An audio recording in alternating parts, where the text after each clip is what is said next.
Sony sold 10 million PlayStation 5 consoles, making it the fastest selling PlayStation ever. Xbox Series are the fastest selling Xbox ever. Whoa, gaming is hot.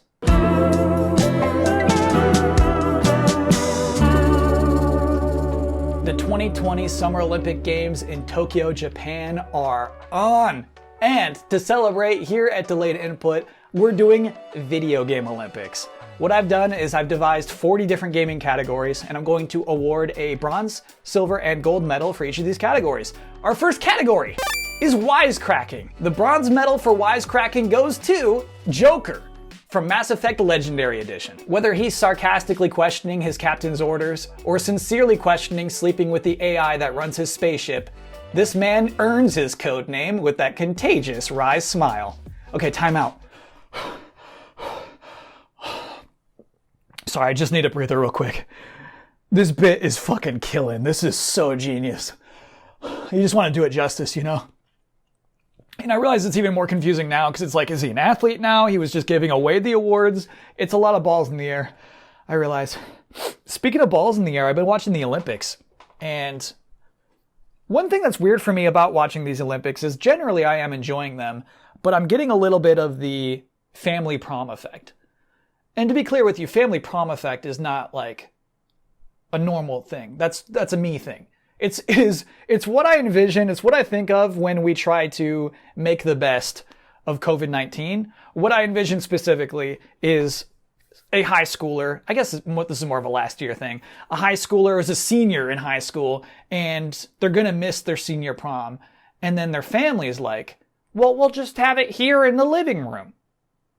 And it's like, that's very thoughtful. That's a thoughtful family thing to do, that they put together decorations and music for this kid. But generally, it's like, I would actually rather have nothing than family prom. And so I feel like a lot of coverage of the Olympics is coming off as insincere, is sort of forcing enthusiasm and kind of ignoring, I don't know. Earlier today, I was watching Fiji. I was watching the gold medal match for rugby and Fiji won. And the announcer said, this is big for Fiji. They love the sport. They needed this. They've been ravaged by a surge of COVID-19. Here they are dancing in the streets.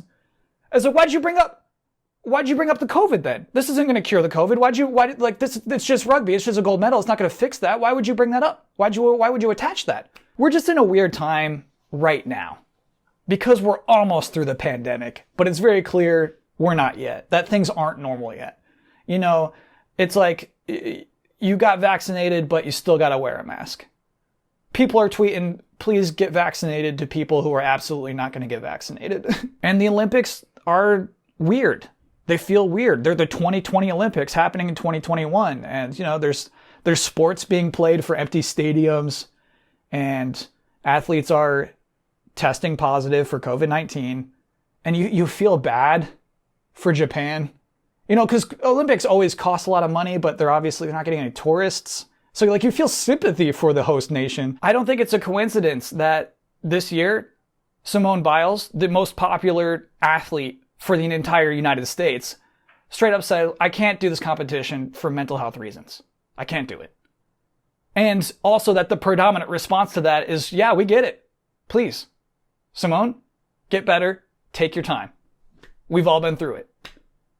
It's a sad thing, but it's a beautiful thing that, you know, she was so well received for saying what she had to say and doing what she had to do. All that, and yet it's still exactly welcome to the 2020 Tokyo. Like, why are you acting like this? Why are you acting like it's normal? None of this is normal. I can't feel normal with you right now, NBC. Mike Tirico, I'm sorry, I can't feel normal with you right now. And the reason I feel like I can bring this up on Delayed Input is that it is not an unfamiliar feeling. I do feel this way with video games sometimes. I feel this vibe. I think with E3 this summer, there was this feeling of like the suggestion that E3 is back. And not just from marketing. Even from normal people who just want stuff to be normal again. They're like, E3 is back. And it's like, it's not. And I don't know if this is a me thing. I don't know if this is just my own feelings or if this is a kind of common thing. Maybe you had a great E3. To me, it feels like even if E3 was exactly the same, even if we watched the exact same press conferences from 2019, just, different games inside, I still feel like it would have felt off. Like it would have felt like a family prom. I'll tell you something I'm excited about though for next week is the Street Fighter V. Is this so cool? By the way, I wonder if you wonder why I stopped there. And that's because I have a cat who tore down the panels he can reach. One thing I am looking forward to next week is the Street Fighter V summer update. Now, we've established previously I'm trash at fighting games. I'm no good. It's just a thing. But I love watching fighting games. I love following fighting games. And the last two presentations Capcom have done for Street Fighter V have been very entertaining. They're very fun to watch. These have been extremely chill and highly informative. They have the vibe of Sakurai. They feel probably highly inspired by Sakurai's directs for whenever he introduces a new character. Similarly, and just like what Sakurai does, here Capcom will, and it's weird that this is a rare thing, it's weird that this is a new thing, they'll break down a character's moves and tell you not just what they look like and how to do them, but like what to use them for, bit by bit. And not just that, but like sweet little things like showing how they do motion capture or dorky things like a bunch of Capcom musicians doing a remix of a song. And really what is impressive about it is that we get to see game designers being normal. Straight up being straight up. Just talking comfortably. They're confident. They're confident that we are interested in what they have to present. And so they're able to do so. Because there's two kinds of, there's some, like the confidence I'm sick of is that just like, what's up gamers? Are you frothing at the mouth for this hot shit trailer we got for you? Like the teasing kind of, like, shut up with that. Much preferred is this kind of style where it's like, hi everybody, my life is a regular hell, but your encouragement means a lot to me. Here is what Oro does with the turtle. I love that. I love that tone. And I realize in saying that stuff out loud that there is some overlap with this discussion with the first episode of Delayed Input, but I don't mind that. If that's like the common theme of this show, that it's okay just to be okay, that's a good thing. So, I mean, compare Capcom's tone to this interview that followed the reveal of XDefiant last week. Tell me if this feels natural to you. Again, at the end of the day, we just want to build a game and a community that people really want to be a part of.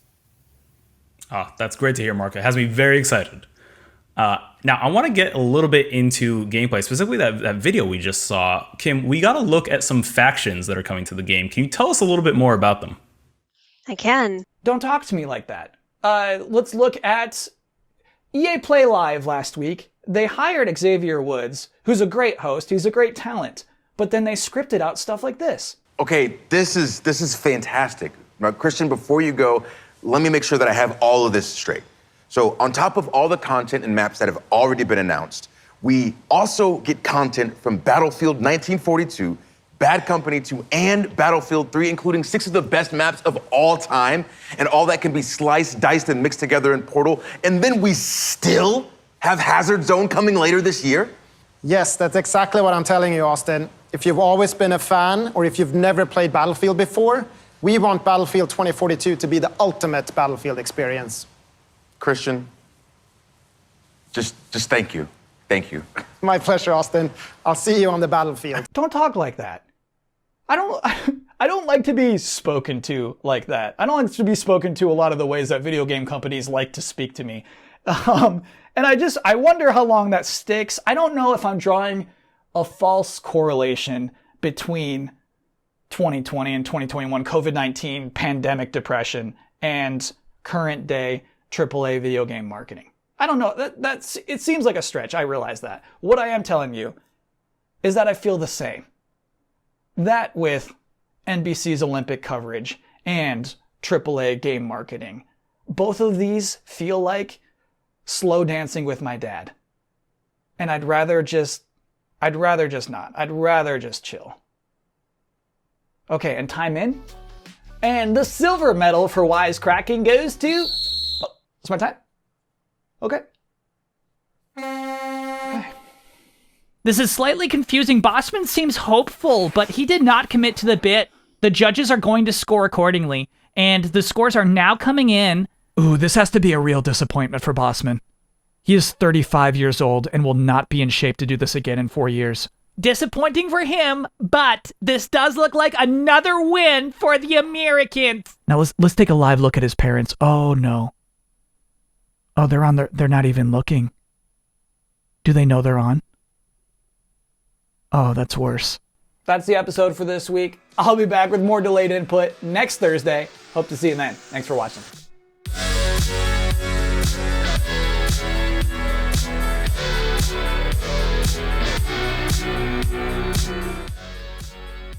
Hi, I would like to speak with Jack Sparrow, please.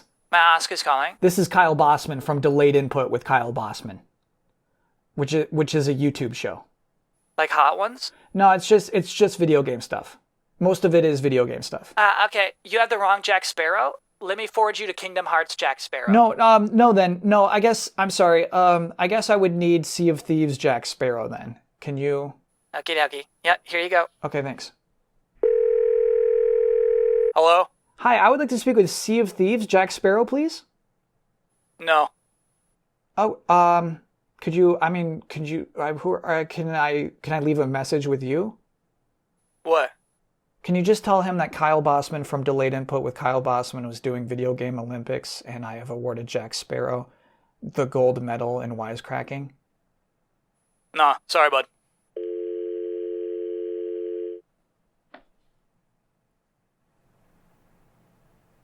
Joke's on you. Jack Sparrow would have fucking loved that gold.